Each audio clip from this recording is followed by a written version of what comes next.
What is up, everyone? Welcome back to Base Damage. Today, bringing another Quintuplets deck. And this one has a very interesting premise. We're going to immediately go off the rails right out the gate.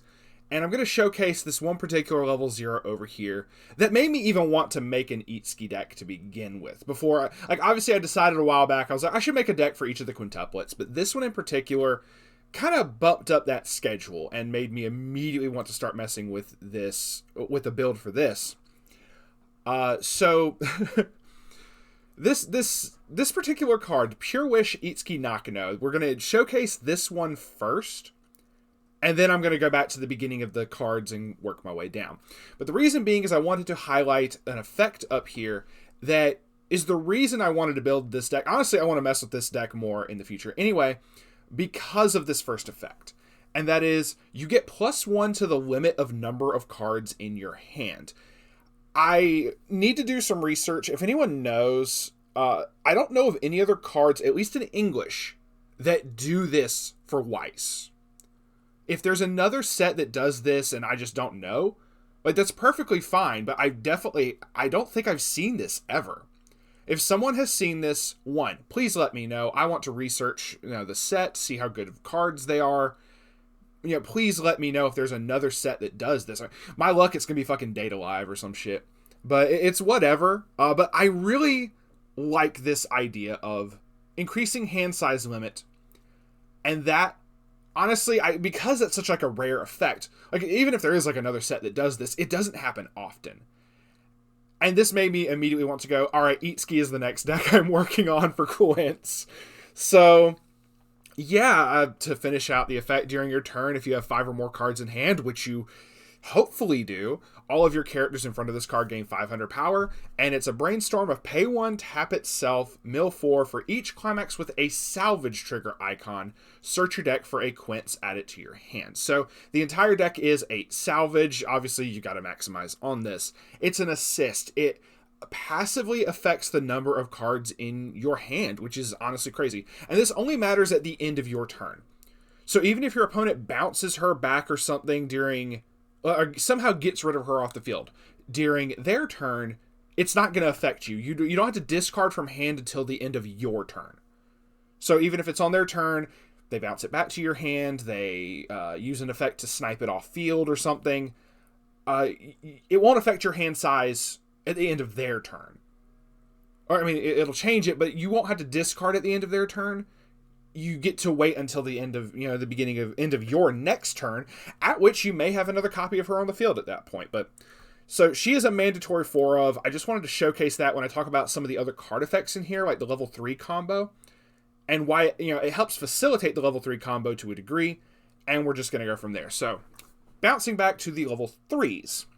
So first off, so it is a red-green split. Some really good cards in both.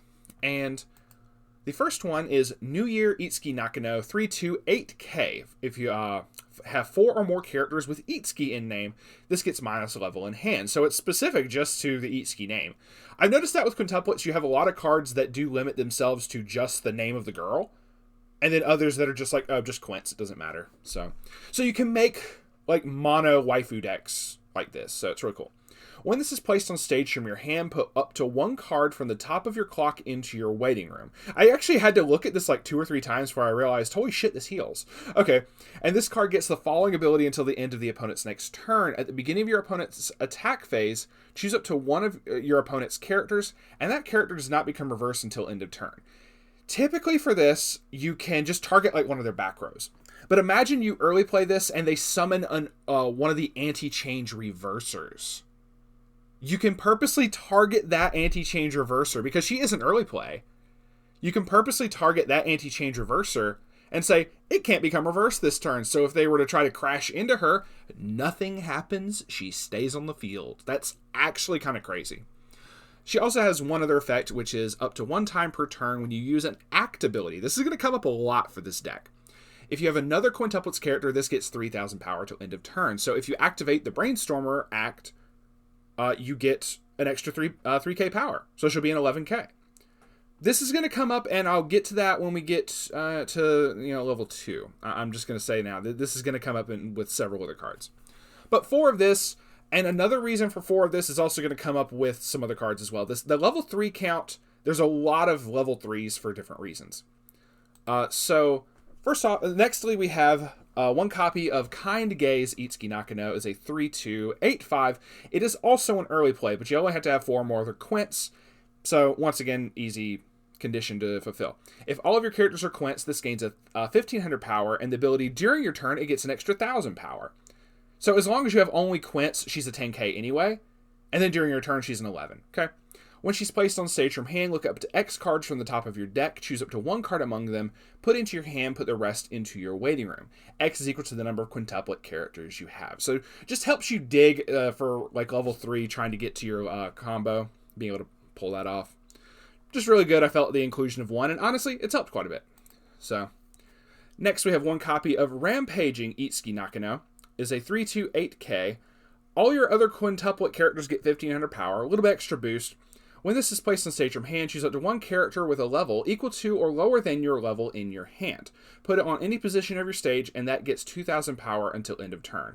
So, on play of her, you get to summon another level. Like, if you play her at level 3, you get to summon another level 3 or lower from your hand for full free, which is really useful if you just want to, cast this. This next one, these 3/2/10k on a Moonlit Night Itsuki Nakano. When this card is placed on stage from hand, draw 2, pitch 1. Pretty cool. This is the last level 3. It doesn't heal, so the other early play ones are going to have to do the heavy lifting for the healing. But then it has an experience effect. It does not have to, even though this does not have to reverse, you do have to have experience for this. When this attacks, if Under the Moonlight is in your climax area, which is a 1k1, and the total level of cards in your level is 6 or higher. So you do kind of have to do some shenanigans with that, but it's all good. You can pay the cost, which is discarding 3 quintuplets characters. If you do, deal 1 damage and deal 4 damage to your opponent. The experience cost is a little hefty, but basically what I've done to fix this is just put 1 copy of this into your level and 1 copy of the level 3 green early play into your level, and that fixes your color for the rest of the game. If you can somehow get a copy of this and a copy of this into your level very early on, then you're golden and you don't have to worry about it. You're set for both your level 1, for both your level 1 combo and for this combo. So you do have to worry about experience for both of your combo effects. But because you're running 4 of each, as long as you do that, it has worked out with every game for me so far. So, the next fact of this is you have to pitch 3 quints, which once again kind of goes back to this being able to increase your max hand size limit. Being able to have more cards in your hand at the end of the turn is going to make it easier for you to pay this cost. But for a burn, on attack, burn 1, burn 4, and then her damage of 3. That is a total of 8 damage coming at your opponent in different increments. But that's also a lot of fucking damage. Let's just be real. That's really cool. You don't have to reverse, which is perfectly fine. But the 3 quints hand discard cost is a little hefty. However, like I said, the brainstormer helps with that over time. So as long as you're trying to maintain your hand advantage as best you can, which this deck can do very well in a moment here, I'll explain a bit more. You can really pull. I've been able to pull this off multiple times at level 3. It's really good. Even if you only pull it off once, it's all good. That is it for the level 3s. Adjust ratios as you see fit, but I highly recommend keeping 4 copies of this one and 4 copies of the early play. Just so that you can drop 1 of each into your level, and then you still have a 3 and 3. So even if you only pull off 1 or 2 of this at level 3, you're golden. These you can adjust accordingly, but it's whatever.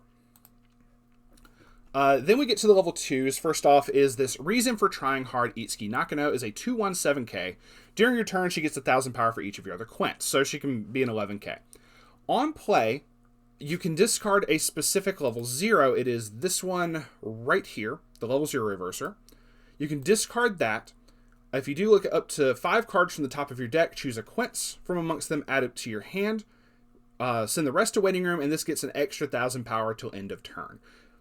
Really good. So that 11k becomes a 12k, and you get some good hand filtering. Once being able to fill up cards into the waiting room.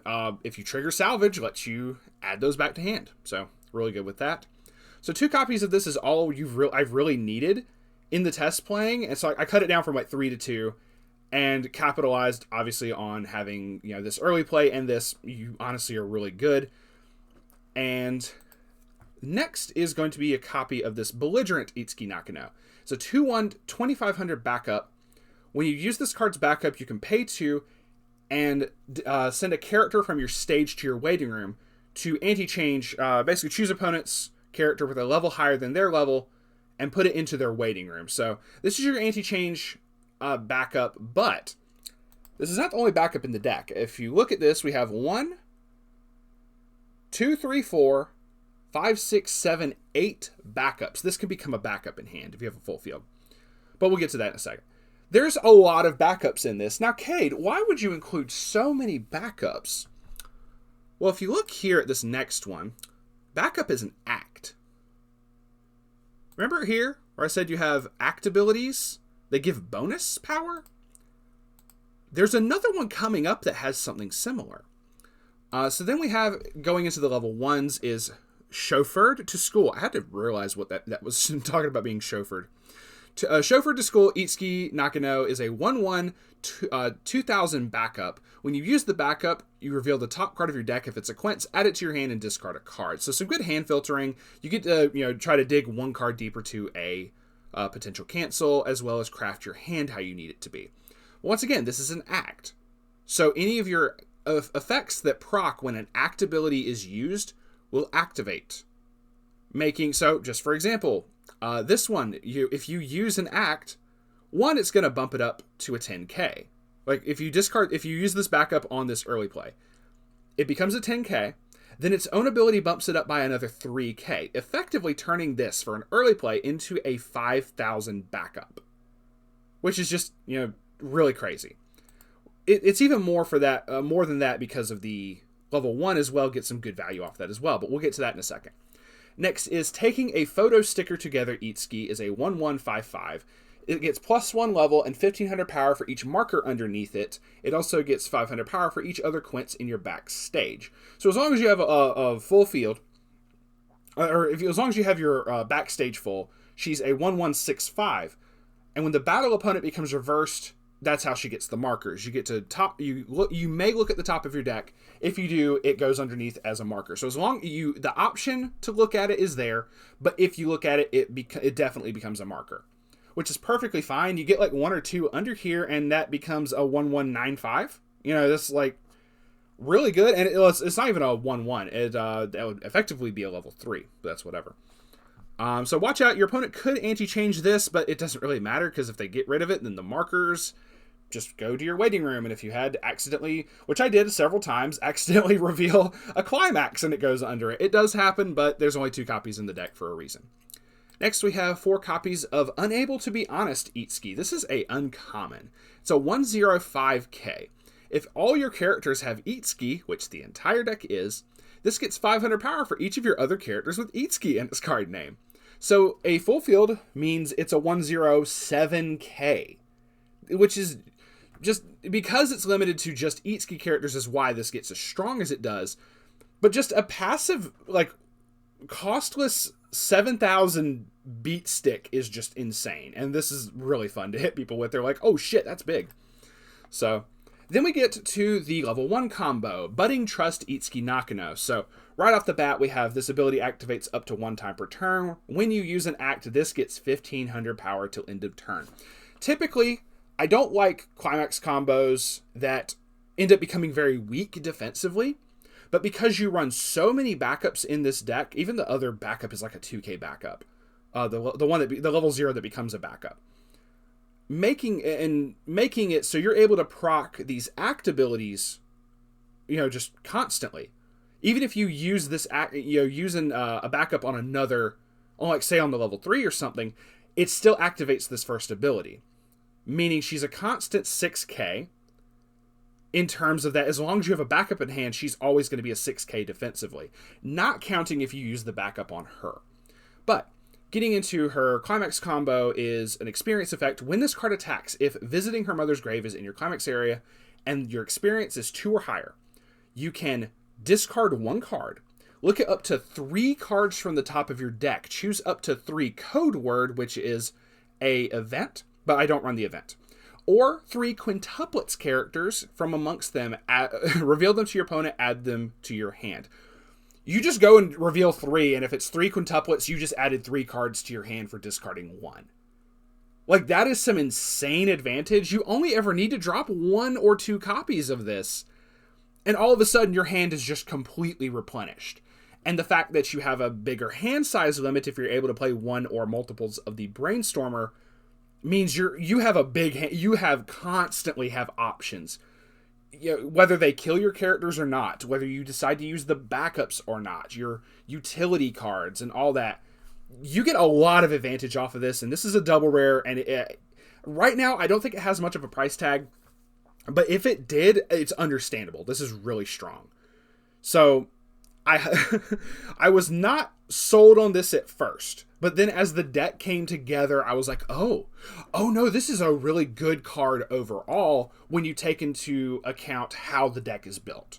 And obviously, like, the cards, you know, increasing your hand size limit, the massive number of backups as well. So say you use one of your 2K backups, she becomes a 6K by her own ability, and then a 2K makes her an 8K defensively. That's just, so you can constantly just keep the 1 alive, and as long as you keep drawing the climax, reuse it over and over and over. So really cool, really nice. I'm not typically a fan of experience effects, but this has changed my mind on some experience effects. That is it for the level 1s. We're going to try to get through this a little bit quicker with the level 0s, because I realize I've been ranting for a minute. Conversation with Dad, Itsuki, is a level 0 5K. When this is placed on stage from hand, pay 1, pitch a climax to salvage back a climax, let you swap. And act, so another act ability, just in case it ever comes up. Tap 2 of your quintuplet characters. Choose one of your characters, it gains 3k power for the turn. So once again, it turns on your act abilities. This isn't going to come up as much, but I wanted to include it for the climax swap if nothing else. The extra act is just kind of, you know, extra icing on the cake. Then we have 3 copies of Glutton Itsuki. It's a 500 assist in front, and when you play a climax, choose one of your characters who gets 1,000 power till end of turn. Just really basic, but really good overall, especially. You don't have to reverse with either of your combos, but just being able to, you know, make them bigger is really good. Next, we have Awkward Personality Itsuki is a 0/02K, only 1 copy of this. When it's placed on stage from hand, you can pay 1, pitch 1. If you do, choose a quince in your waiting room, return it to your hand. Choose one of your other quints, that gets 1,000 power till end of turn. And on attack, you can put the top card of your deck into your waiting room. If it's a climax, draw a card and discard a card. So just 1 copy, just a little bit of extra, you know, salvaging capability with this. We already went over this, but once again, 4 of, you really, really need a playset of this in the deck. It's only a rare as well. I don't think it's expensive at all right now. 3 copies of the target that you can pitch for the level 2, like I said earlier, but this is also just a really good card overall. It is a double rare, so be mindful of the price, but this is really, really powerful. It's a level 0 reverser right out the bat, so also it's a 0/01K. When this card is put into your waiting room from the stage, you can discard a card, look at up to 4 cards from the top of your deck. Choose a level 1 or higher card from amongst them, add it, reveal it to your opponent, add it to your hand, put the rest into your waiting room. Lets you dig for your level 1s that are big beat sticks in your combos and stuff. Even lets you search for one of your backups and stuff. Just really good card overall. Just be mindful of the price because it kind of fluctuates. I don't know how much it is right now. And lastly, to round it out, one of the really funny cards that I ended up getting extra copies of, Gentle and Sincere Itsuki Nakano. This is also a double rare, but this is very cheap. When I last checked it, this was a very cheap double rare. If you have 5 or more quintuplets characters, if you have a full field, this is a 2k backup at level 0. Not saying that it's going to come up that much, but the fact that you have this as early as, like, you know, level 1 or whatever for having a full field, it just lets you have as many backups, and once again, it becomes an act ability, so it does proc your effects that increase attack when an act is used. But also, this is a mandatory 4 of, because at the beginning of your opponent's attack phase, if there's a character in front of her, you can move her to an open position of your center stage. She's a free runner. It's just really cool. So this is a 4 of anyway for the free running ability alone, even if it didn't have the backup ability, but the fact that it has both works for this deck insanely. So, and once again, 4 copies of Visiting Her Mother's Grave. Rage in the chat. And 4 copies of Under the Moonlight. And that is it for the deck. This was a lot more fun to test play and work on and fix ratios. This was a lot more fun than I initially thought it was going to be going into this. I was fascinated by the increased hand size limit effect, obviously, but I was not a fan of experience going in. Once you get used to playing the deck and you can understand like where to put certain cards, it kind of fixes itself, to be completely and totally honest. And like I said, you kind of have when I realize now more, with experience effects, you have to have a game plan going in. You have to go, okay, I need more copies of these cards, like specific ones, to be able to put into the level, and then you're good. But yeah, that is it for the Itsuki deck. We got 2 more, 3 Quints down, 2 Quints to go. But yes, thank you all very much for watching. Please like and subscribe if you want. If not, thanks for stopping by to check it out, and we will see y'all on the flip side. Peace out for now.